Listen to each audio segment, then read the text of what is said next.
back in my day, our day, even with you, there was sort of 5 main teams, 5 or 6. When you got Honda, Suzuki, Cowie, some were better than others. Yamaha, KTM, and even some satellite teams and stuff. There was a lot more to choose from. And so it was healthier, the sport was healthier. Again, stuff used to be unlimited, and the amount of stuff that we used to do, definitely you weren't throwing stuff out and using it once or whatever, but it's just, there was a lot, like budgets were bigger. Yeah, well, I wanted to get into that. So around like 2010 were your best years? 2009 was my best year. Well, 9 was. And then you'd probably almost say for the industry in general, like that was around the peak of budgets, sponsorships. 100%. How's that? Yeah. Because you're on the best team. On the best team. Podium every weekend. Yeah, yep. So everything was healthy. So sign-ons were healthy. I think me and Jay were the highest paid riders and we were on the same team. Yeah. So, care to throw out a rough figure? Pardon? A rough figure? You don't have to be too Well, it was specific. over 100. Yeah. So, and that's from Yamaha. And then on top of that, I remember, goggles. Me and Jay were with Oakley Goggles. And that was 10,000. Wow. So just my goggles. Jay's was more because he was current national champion. Yeah. So and then bonuses on top of all that as well. on top of that. We used to get whole shot bonuses, first lap, qualifying bonuses, whole shot bonuses, first lap lead bonuses, and race wins. So, $10,000 weekend if you clean sweep. So, to give contrast, what do you think it is now roughly like?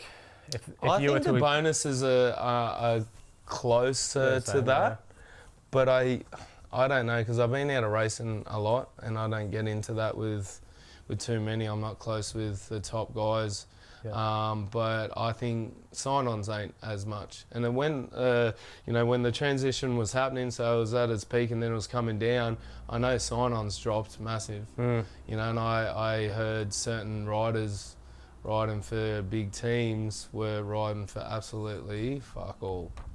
Well, I haven't seen it during my short period there of maybe 5 years. Like at the start to the end, it was definitely just even in the product you'd get given or the allowances of product. Yeah, the whole thing sort of tightened up there. 100%. And I know I think with everything and talking about manufacturers and sponsorship and budgets and all that stuff, that also we were in the healthiest Supercross series. Yeah.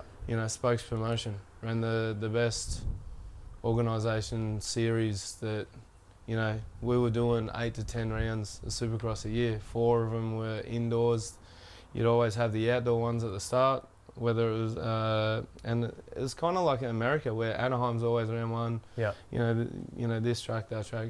You sort of like their outdoor and Supercross season. Newcastle Supercross, the outdoor at the Speedway, always ran one. Orange Supercross, the week later, always ran 2. And then after that, it was Parramatta, it was Brisbane, Echo, like all these outdoor showgrounds with good tracks. Yep. I remember as like 17, 18-year-old or whatever, when you get to sign in the week after, they would have an envelope with your name on it with the amount of money you won from the week before. Oh, the cash days. It was sick. You beauty. No, not cash, checks. And I'd go down to the bank on Monday and put me check in the bank. Oh, stop it. So, and then we went from there to then indoors. You had Adelaide indoor, Melbourne indoor, Brisbane indoor, Sydney indoor. You had another 4 rounds of that, and then whether it was another outdoor or something like that, it was a healthy time for the sport.